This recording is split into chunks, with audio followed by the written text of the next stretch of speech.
को डिवाइड कैसे करते हैं।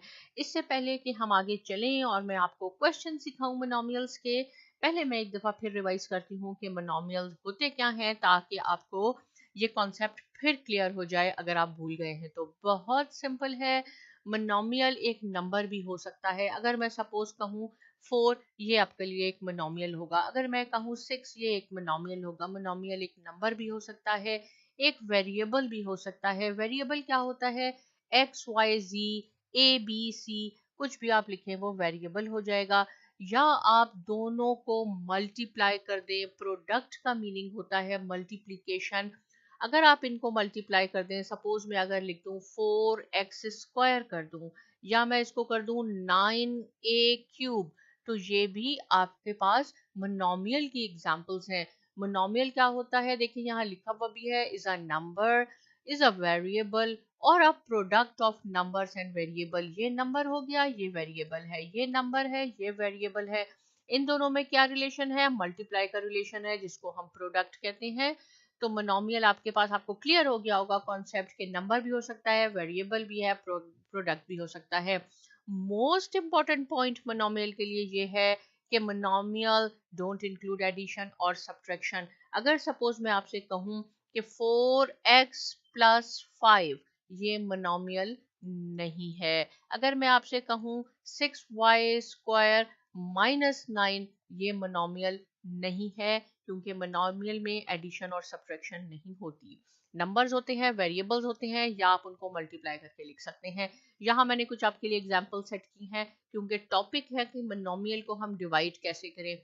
न्यूमरेटर में लिखा है 4p7 यानी एक्सपोनेंट p का या पावर p की 7 है, डिवाइडेड बाय 2p³।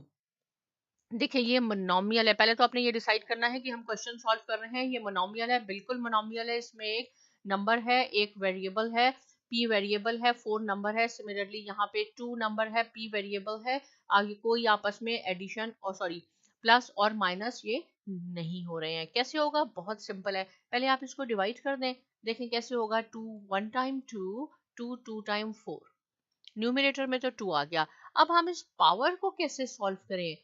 याद रखें कि जब हम डिवाइड करते हैं और मल्टीप्लाई करते हैं तो पावर्स आपस में ऐड हो जाती हैं या सब्ट्रैक्ट होती हैं। कंडीशन ये है कि बेस सेम होनी चाहिए। देखें ये भी p है, ये भी p है, तो ये कैसे हो जाएगा, ये 3 जो है ये आप इसको ऊपर ले जाएंगे। ऊपर क्या है आपके पास, न्यूमरेटर में p7 है, तो आपके पास ये 3, देखें ये 7 से छोटा है इसलिए इसको हम ऊपर ले जा रहे हैं ताकि आपका पॉजिटिव में आंसर आ जाए। ये पॉजिटिव 3 थी तो हम लिखेंगे -3 यानी -3 इसकी आप पावर कर दें। दोबारा p लिखने की बिल्कुल जरूरत नहीं है, दोनों p सेम बेस है। 7 - 3 एक दफा p लिखें, 7 - 3 क्या हो जाएगा 4, तो इसका आंसर क्या हो जाएगा 2p⁴। ये आपका आंसर हो गया। ये हमने सिंपल मोनोमियल को डिवाइड कर दिया।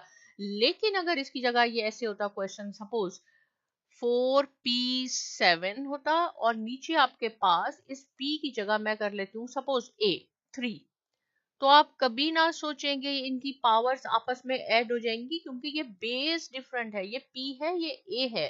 कंडीशन ये है मल्टीप्लाई में और डिवीजन में कि बेस आपकी सेम होनी चाहिए, तो पावर ऐड हो जाती है। अगर साइन चेंज कर दें, माइनस है तो पॉजिटिव, पॉजिटिव है तो नेगेटिव हो जाएगी। इस क्वेश्चन को सॉल्व करते हैं। सबसे पहले देख लें कि ये मोनोमियल है, बिल्कुल मोनोमियल है, और इसमें क्या है x बेस भी सेम है। यहाँ पे ही मैं इसको क्रॉस आउट कर देती हूँ, अदरवाइज आपने इसको दोबारा लिखना है 2 1 टाइम 2 4 टाइम। ये 5 है, ये पावर यहाँ आ जाएगी तो ये हो जाएगा 7 - 5 power which is equal to 4x²। ये इसका आंसर हो गया। राइट, एक और क्वेश्चन सॉल्व करते हैं। देखिए यहाँ पे क्या है कि नीचे आपके पास है, यहाँ मैं लिख के बता दूं कि आपने करना कैसे होगा। आपने क्या है, नेक्स्ट स्टेप में आपने लिखना है, यहाँ लिखती हूँ मैं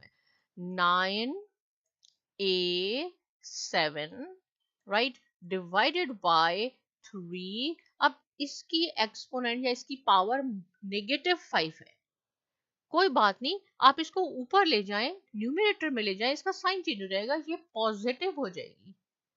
राइट, ये ऐसे हो जाएगा। और इसको आप सिंप्लीफाई कर दें, 3 1 टाइम 3 3 3 टाइम 9, क्या आंसर आपके पास आ जाएगा 3a की पावर। अब देखें ये ऐड हो रहा है, 7 और 5 12 हो जाएंगे 12। ये भी आपका मोनोमियल में आंसर आ गया। नेक्स्ट क्वेश्चन में क्या है, 15a पावर -8, ये 5a -5, तो क्या हो जाएगा आपके पास। एक स्टेप में मैं आपको दोबारा करके दिखा देती हूँ। 15/5, अब आप देखें कि a नीचे है आपके पास -5, और मैं कह रही हूँ कि इसका आंसर भी आपने पॉजिटिव पावर में लाना है। आप इसको भी ऊपर ले जाएंगे तो क्या, दोनों तरीके करके दिखाती हूँ, ठीक है। अब आप इसको पहले नीचे ले आए, a -8 है, कोई बात नहीं, हम इसको नीचे ले आते हैं। इसका क्या हो जाएगा, साइन चेंज हो जाएगी, वो -8 था, ये +8 हो गया। बेस सेम होनी चाहिए, ये a है, बिल्कुल हो जाएगा। 5 1 टाइम 5 3 टाइम 15, क्या हो जाएगा 3 डिवाइडेड बाय a। देखें ये -5 है, ये +3 है, प्लस माइनस होगा बिल्कुल माइनस, राइट। ये कॉन्सेप्ट अगेन मैं आपको बता देती हूँ, लेकिन प्लस और माइनस करते हुए साइन चेंज नहीं होता है, साइन बड़े वाले का आएगा और बड़ा 8 है तो +3, ये आपके पास आंसर हो गया, राइट। अगर सपोज ये मैंने आपसे कहा था कि इसका आंसर पॉजिटिव की पावर में आए, इसलिए हम इसको नीचे ले आए। इसका दूसरा मेथड ये है कि अगर सपोज बुक्स में ऐसा भी आपके पास आंसर हो सकता है, लेकिन कोई भी कंफ्यूजन की जरूरत नहीं है कि क्यों ऐसा हुआ। ये -8 है, यहाँ पे आप इस 5 को ऊपर ले जाएं तो ये क्या हो जाएगा पॉजिटिव, ऊपर जाके ये पॉजिटिव हो जाएगा, बाकी एज इट इज होगा। 5 1 टाइम 5 3 टाइम, तो ये हो जाएगा 3a। अब इन दोनों में से कौन सा बड़ा है, -8, ये तो हम लिखेंगे -3, जो नंबर बड़ा हो उसका साइन आ जाएगा -3। अगर इस तरह आपकी बुक में आंसर है तो ये भी बिल्कुल ठीक है। लेकिन अगर आपसे कहा जाए कि आपने इसको पॉजिटिव में कन्वर्ट करना है, पॉजिटिव में आंसर शो करना है, तो यहां तक करने के बाद भी आप 3 और इसको नीचे ले जाएं। जब आप न्यूमिनेटर से डिनोमिनेटर में लाते हैं और डिनोमिनेटर से न्यूमिनेटर में ले जाते हैं तो उसकी साइन चेंज हो जाता है। ये सिंपल आपने डिवीजन कर ली मोनोमियल्स की। इससे रिलेटेड कोई क्वेश्चन है जरूर लिखें। साइमा एकेडमी को सब्सक्राइब करना बिल्कुल ना भूलिए और बहुत शुक्रिया।